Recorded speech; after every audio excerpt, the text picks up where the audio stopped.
ధైర్యం అంటే ఏదో కాదు, నీలో ఉన్న న్యాయమేరా.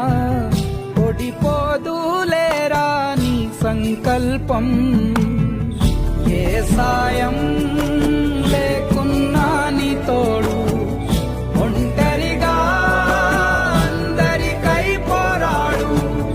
గెలవాలి నీలాంటి మంచోడు, గెలిచేలా చూస్తాడు పైవాడు.